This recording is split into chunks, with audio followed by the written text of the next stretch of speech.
Hello, BookTube. In the midst of my Saturday wallow in books and reading, I've been wallowing in reading, unfortunately. Maybe not, unfortunately. I've always been too hard on this guy. Uh, I recently had a horrifying idea in mind that took root and just will not go away. To do, I do periodically systematic rereads in my reading life where I will find an author that I think I'm settled on. And if enough factors are tipping me in the direction of thinking maybe that being settled was wrong, I will then revisit them.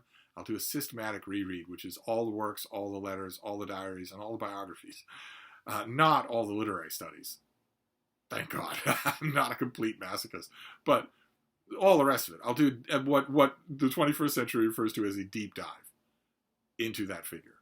And I have a slowly rotating list of such figures. They're all going to have to wait till next year. But one that was a late addition to that list and just horrifies me is the poet William Wordsworth. And horrifies me not only because it's the mother of all rabbit holes, but because I'm fairly certain that I don't like this author. So the element of adventure is soiled just a little. Why this is taking root in such a way that it doesn't feel right even to let it wait is beyond me, but I have been making inroads into reading about Wordsworth anyway, if not rereading Wordsworth himself. I have the 2-volume Penguin Complete Wordsworth and a whole bunch of editions of the Prelude.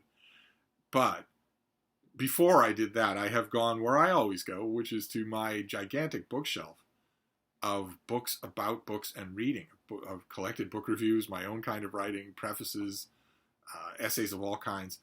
Everybody has written about William Wordsworth. Everybody has.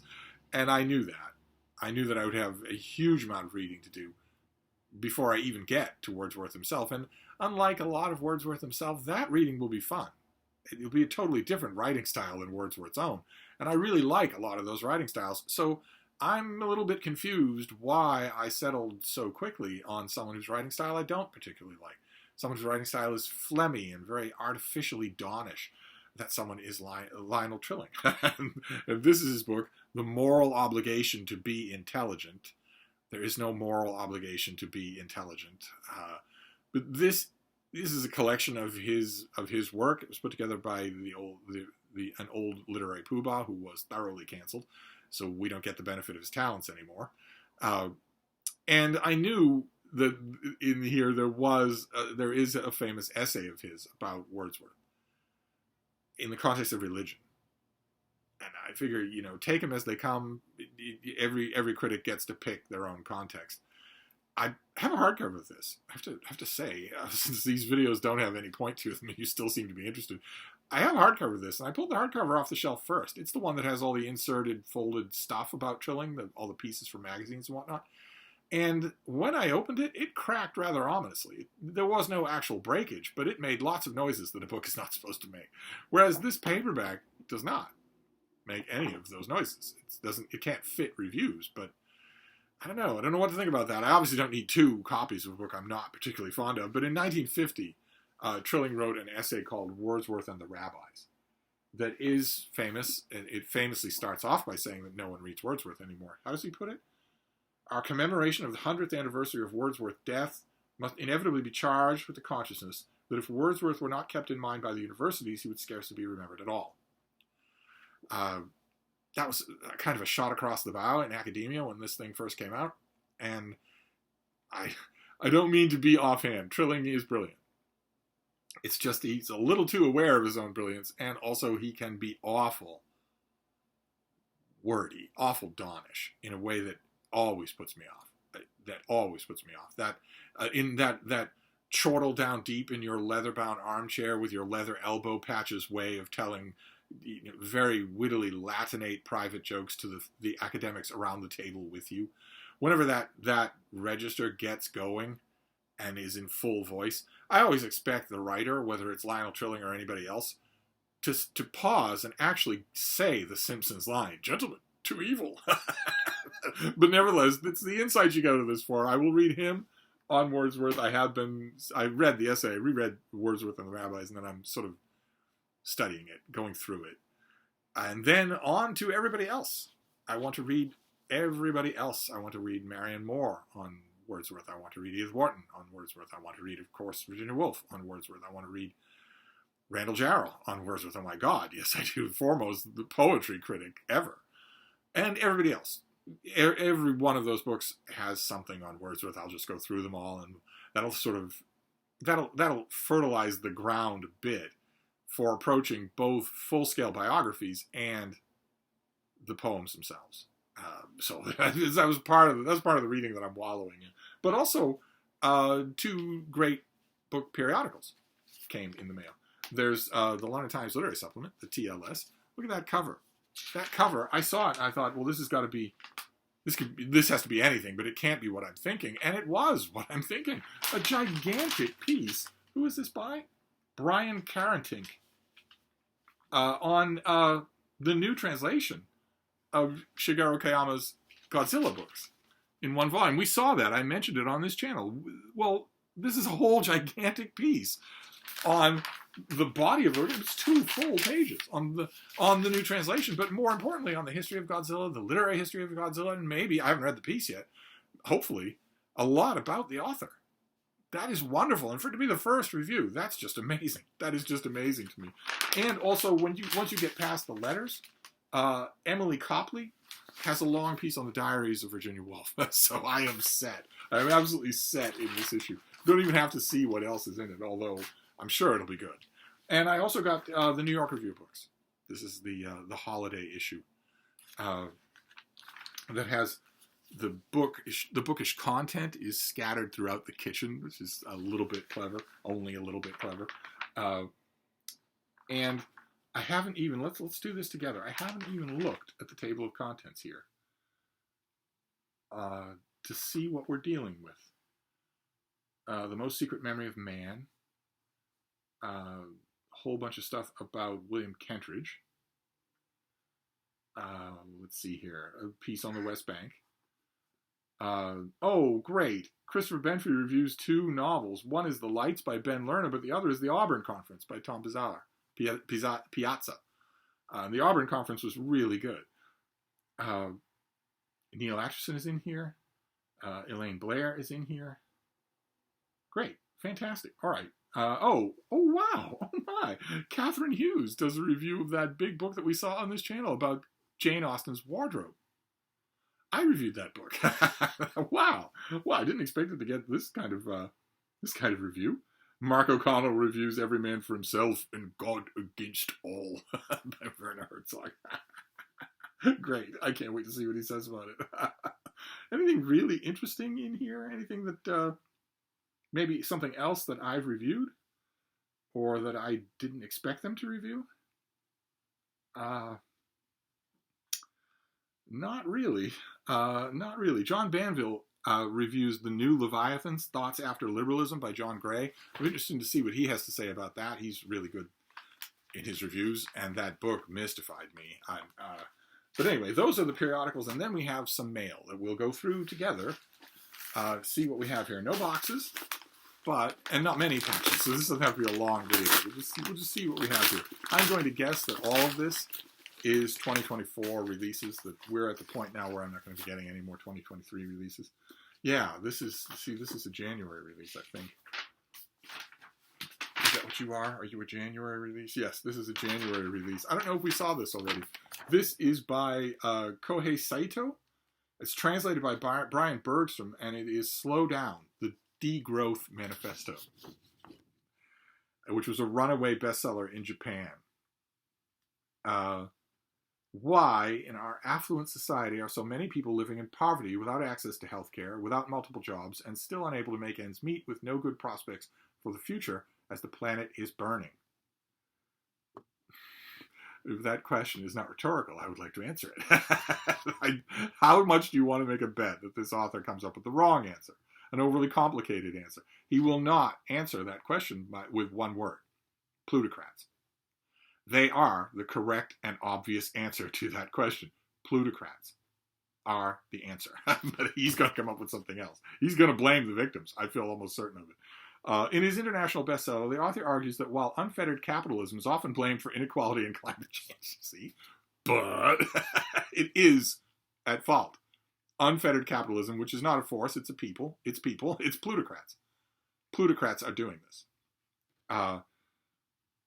Calls for sustainable growth and a Green New Deal are a dangerous compromise. They're a compromise. I don't know how dangerous they are. They're a compromise from the obvious solution, which is a 90% tax. Well, that's not going to happen, because the plutocrats learned that the way to avoid that is to buy the politicians who make the taxes. Capitalism creates artificial scarcity by pursuing profit bases based on the value of products rather than on their usefulness, and by putting perpetual growth above all else. You know, capitalism is the thing. It's not a person. It doesn't do anything. Plutocrats do what you're talking about. Greedy humans do what you're talking about. And greedy humans can be controlled. They can be constrained. If you want to, you could constrain them. It is therefore impossible to reverse climate change in a capitalist society. No, it's not. No, it's not. No, you could have wind turbines for everybody if you impose 90% tax. A 50% tax. A 30% tax. As opposed to currently a 0.1% tax, which is considerably less than you pay. Let's say a 30% tax. That is absolutely false. That is stupid defeatism. Impossible to reverse climate. Well, it's possible to reverse climate change because it's already past its tipping point. Humans can't reverse it. But mitigation, which is, I assume, what this pub sheet is talking about, is eminently possible and is not being done because of plutocrats. More, the system that caused the problem in the first place cannot be an integral part of the solution. Got a better idea, bub? You think anything else can solve it? I'd love to hear it. Let's find out. Instead, the author advocates for degrowth and deceleration, which he conceives as the slowing of economic activity through the democratic reform of labor and production. Plutocrats will not allow that. The politicians they have bought will not allow that. They will, if you force them, criminalize it. And once they've criminalized it, they'll institutionalize you for insisting on it. Plutocrats will do that. Individual people whose names we know their names. There are 50 of them. But what are the goals? In practical terms, this means the end of mass production and mass consumption. Plutocrats will not allow that. They make their money from mass production and mass consumption. These things aren't happening like a virus. They have a reason. They have a distinct human reason. What are your other practical terms? That's not very practical. Decarbonization through shorter working hours. 2 states in the United States in 2023 have passed or are about to pass child labor laws. And you want to decrease, what was it? Working hours. That's great. Plutocrats will not allow that. Plutocrats have bought politicians who are willing to send children into mines in America. And the prioritization of essential labor over corporate profits. Who's going to do the prioritizing? Is that going to happen naturally too, like a virus? Who's going to do that? I totally agree that we should prioritize essential labor over corporate profits. I totally agree that we should do that. Especially when the relentless drive for corporate profits is literally going to kill us all. But who's going to do that? There's only one candidate, bub. And it's not a flower in a rifle butt. It's not a flower. There's only one candidate to do that, to prioritize or decarbonize or end the active verbs in all of your practical points here. And that's the government. That's the government. That's the only thing that's going to do that. It's not the market. It's not capitalism. It's the government. The government is going to do that, or it's not. The government is also composed of people, and people can be bought. By returning to a system of social ownership. Returning. That's lovely. Care to point to when that was ever true? Care to do that? By returning to a system of social ownership, the author argues, we can restore abundance and focus on those activities that are essential for human life, effectively reversing climate change and saving the planet. We just have to return to the good old days, right? We have to return to the good old days of cooperative worker unions and equitable profit sharing like the type that built the Great Wall of China. Because it was all so perfect before capitalism shut up. All right, so I'm going to argue with this book. If I come back in January, I'm going to argue with this book. Dare I know about the author? He's an associate professor of philosophy at the University of Tokyo. and he received a PhD in philosophy. How did I know? How did I know? In Berlin in 2016. So he got his PhD in 2016. Okay. So he's younger than every article of clothing that I'm currently wearing. But he's found the solution. Okay. All right. Well, it's going to be worth arguing with, and also arguing on paper. Right? I don't just argue as a sexy influencer on YouTube. I argue in print. What are you doing, baby? She's directly behind me, and she's thrashing and choking, as always. What are you doing down there? What's that, baby? Oh, my God. Oh, let's do this next one. It looks like she's about to blow. Let's get through the rest of these. So that was a January release, what we had. Okay. Then we have a romance. This is by the great Virginia Heath. This comes out in May. And this is her new book, All's Fair in Love and War. It has one of these dumb cartoon covers that I just... Every instinct in me says, no, don't. When a publicist approaches me about one of these things, I take one look at it and say, nah, I'd rather not, thanks. But that's judging a book by its cover.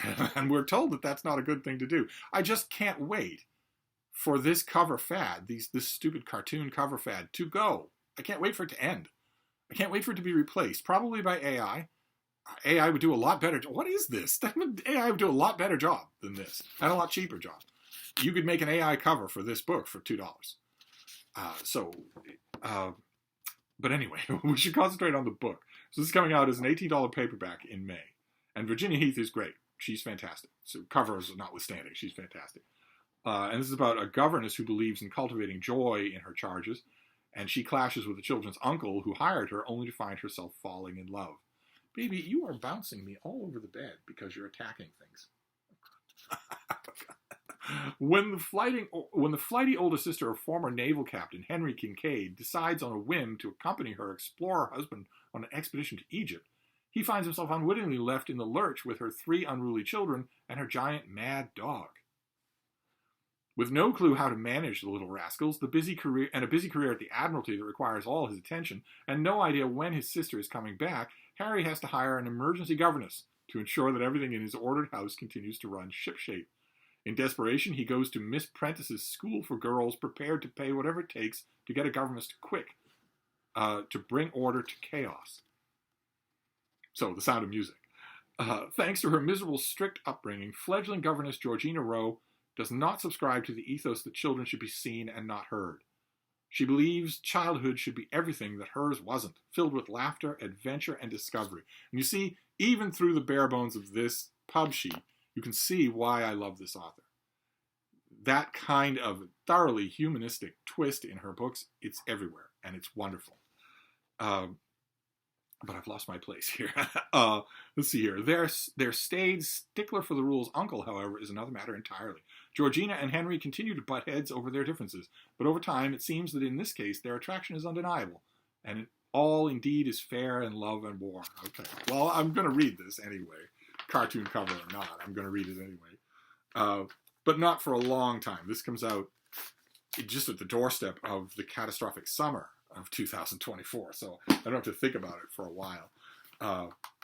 And then we'll do these last 2, and then I'll be able to give my baby the attention she is clamoring for. She's rather rudely clamoring for attention. So this next one comes out in May.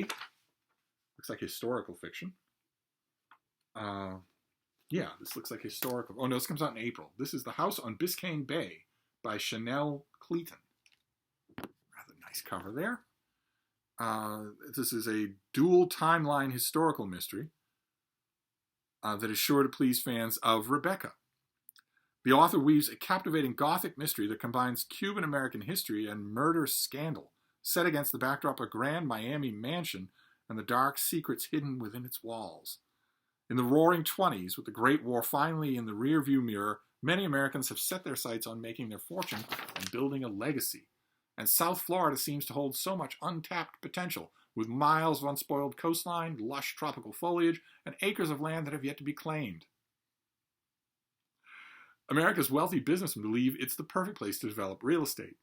New York aristocrat Anna Barnes finds herself outside Miami, the reluctant owner of a large and imposing mansion commissioned by her husband. He names the home Mar Brisa, and it rivals some of the grandest architecture on the East Coast. Anna much prefers the life that she has built in the Northeast, though she can appreciate the grandeur of the estate.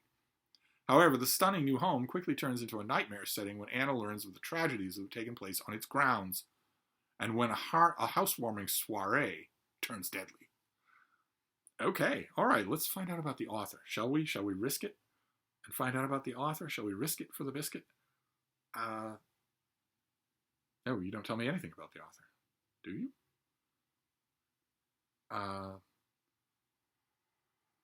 Oh, it looks like maybe you do. Clayton's powerful, poignant novels that explore Cuban-American culture and identity have been praised by readers, authors, and the media, including outlets like NPR, The Washington Post, and Entertainment Weekly. Next Year in Havana, inspired by Clayton's own heritage and her family's departure from Cuba, was named a Reese's Book Club pick and immediately optioned by Hollywood. I remember Next Year in Havana. I think we saw that on this channel. Her next two releases were instant New York Times bestsellers. Her novels are perfect for readers of Kate Quinn, Kristen Hanna, and Gabriela Garcia, centering on strong heroines who are called to act at pivotal moments in Cuban American history. Okay, all right, so this comes out in early April. Interesting. I think I've only read, if I ever read this author before, I only read the Havana book. I don't think I read anything else. What are the others? I wonder if they'll be listed in here. I think Next Year in Havana, I think I read. When We Left Cuba, Last Train to Key West, I think we saw that on this channel. Most Beautiful Girls in Cuba, Our Last Days in Barcelona, Cuban Heiress, and The House on Biscayne Bay. Okay, so this one will be my next encounter with this novels. And then the final package for just an impromptu mail haul. I don't do mail hauls nearly as much as I used to, so we'll do this and then we'll be done. And then the Bean and I will go for a stroll. Do we have a pub sheet? Yes, we do. Okay. All right. This comes out in May as well. This is by Nikola Solvinich, and it's The Hunter's Daughter. Seems like a thriller. I believe that is a deer head. Yes, a red deer head on the cover. If you've ever listened to a true crime podcast, you've likely questioned the motives and mindsets of serial killers. Naturally, that makes me want to know, since really these videos are just pretext for me to ask you nosy questions. Do any of you listen to true crime podcasts? I know a lot of you are podcast fans. Any of you listen to them? I hear they're big business and that there's a lot of good ones out there. But have you ever stopped to wonder who are the friends and relatives of these infamous murderers? Do these people ever suspect that someone they knew so well was in fact a cold-blooded killer? Could they ever forgive this person's atrocities? Could they ever move on? This book delivers a pulse-pounding... Oh, this is the author's debut. Her debut thriller. Okay, I'm a little suspicious now. Has she written anything else? Maybe isn't. You only get one debut. Okay, well, maybe this is her debut thriller. That's worth it. And it explores those very questions, along with our morbid fascination with true crime. In this book, a police officer who's secretly the daughter of a notorious serial killer must dig into her own past to stop a new spate of crime that closely resembles her father's work, uncovering shocking secrets about herself and her family along the way.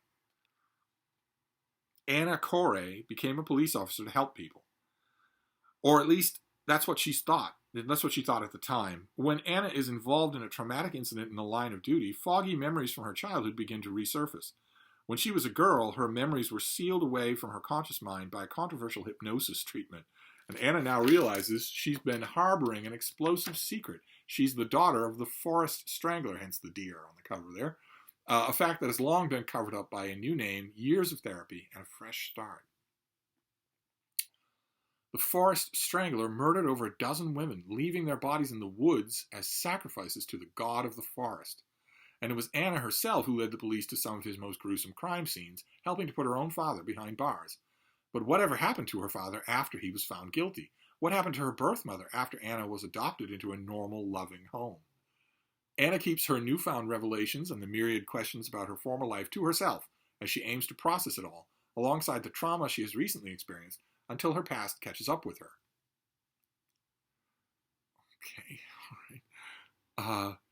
not sure that it would be ethical for a serving police officer to keep secret the fact that she has learned she is a serial killer's daughter.